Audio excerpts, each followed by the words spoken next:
Stop right there. Today I am answering the question that I have been getting my whole life, and most of you must have guessed it already. It's how do I plan and how do I manage so many things despite of being a full-time student? Hi, this is Shiasmi. In case you're new here, I am a student doing tons of things alongside university. I vlog about navigating my 20s particularly and help you with tips and tricks that I have applied to build my dream life. And today, my answer to the question of how I plan is going to be the solution to your mess, your confusion, and your planning process. Make sure you don't skip the video, otherwise you might be missing the important steps, and also don't forget to subscribe to the channel. One of the crucial tasks in your 20s is to have a plan. The content that I produce on this channel aims to motivate people to not waste their 20s and help them to get rid of their problems and simplify their life to be many steps closer to success. Although most of us don't want to do it, being disciplined is the key to success.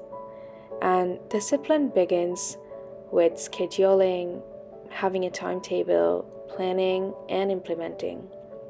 Whilst a lot of us have no clue about what to do ahead, trust me, having a plan makes everything really simple because it divides your work into small chunks which don't require a lot of effort, but for that, you need to start planning.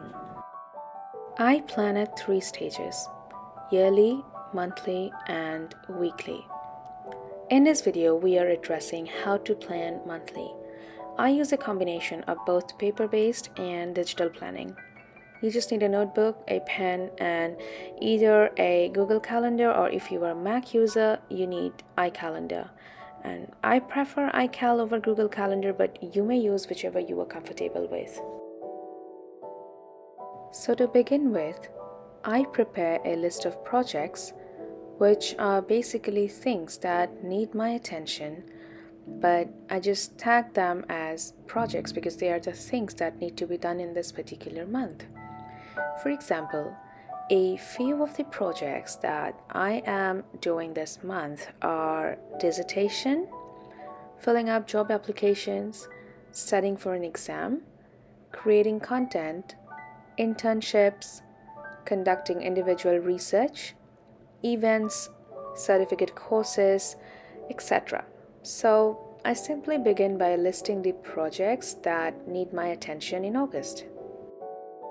Once I'm done listing, I'd leave the rest of the page empty so that I can fill that up later in case a new project turns up.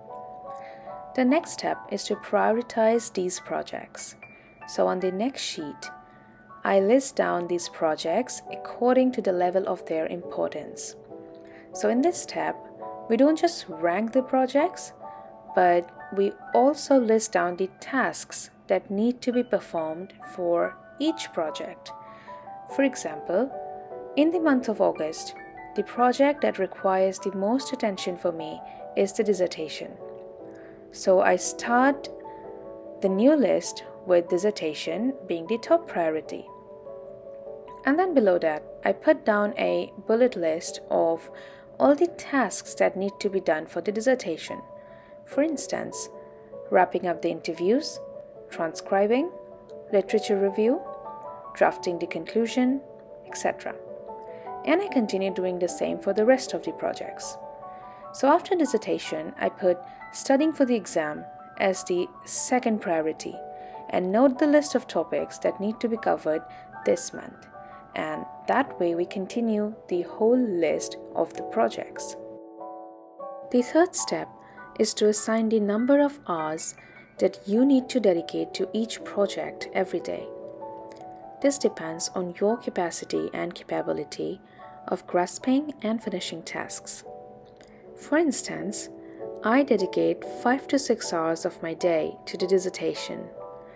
For the exam, I dedicate 1 hour each day. For the certificate courses, I dedicate 30 minutes every day, and it continues. You may also choose to select whether you want to appoint a morning slot or an evening slot to these projects. I have kept the dissertation and the certificate courses for the morning slot, while studying for the exam and the rest of the projects for the evening slot. And additionally, I would go back to the projects page and list down the number of hours that I have appointed for each project. After my paper-based planning, I then moved to digital planning. This step helps me to have a visual version of my planning right in front of my eyes on my laptop. On the desktop, I make use of the stickies to put down my tasks. Make sure you put down the tasks instead of the projects.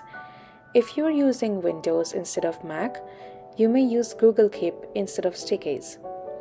The advantage of using stickies is that they show up on the desktop and stay there as a reminder. But Google Keep is an excellent alternative. So over here, I list down the tasks that need to be done this month, and I keep on changing this list every month. After noting down the tasks, I assign a deadline to each task. If it's from the university, I put down the deadline assigned by them. I do the same for other official tasks. While if it is an independent or a personal task, I assign a strict deadline to myself. For example, the university has given August 30th as the submission date for the dissertation, so I put it over there. However, to complete my individual study on the topic of settlement geography, I have assigned myself the date of August 24th. So that's a personal strict deadline that I have put, and you can do the same for the personal or more independent tasks.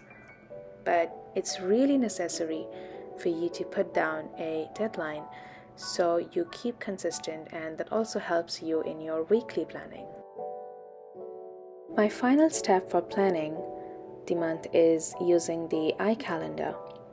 Use the Google Calendar if you use Windows. So this step is called calendar blocking.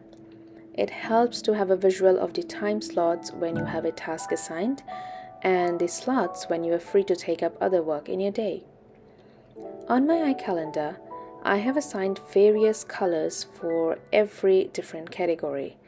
For example, I have purple for the tasks that remain the same for the whole year. For instance, when I wake up, my breakfast, lunch, and dinner time. Apart from that, I have yellow for study, green for work, orange for daily tasks, etc. So from the digital sticky that I had prepared, I would pick up every task and put it up on the calendar according to the time slots that I had dedicated for each of these projects every day. For example, 5 hours every day for the dissertation, 30 minutes for my certificate course. And this gives me a sneak peek of my weekly schedule and my daily to-do list. So these are the effortless steps that I take up for planning at the beginning of every month, and it simplifies my life so much. Planning is an age-old habit that my mom inculcated in my life when I was very young.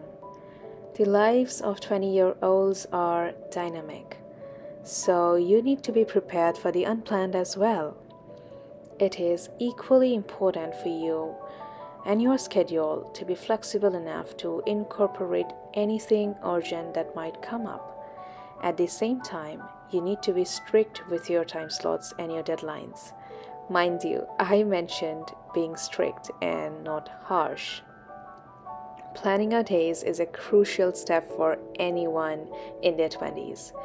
It is so much important to be disciplined throughout these years. You will never be as energetic as you were in your 20s. Hence, I advise you to not waste these years when you're capable of creating something that the world desperately needs. Believe in yourself. Planning will help you make time for everything, both for work and fun. See you next time with a new lesson for navigating your 20s.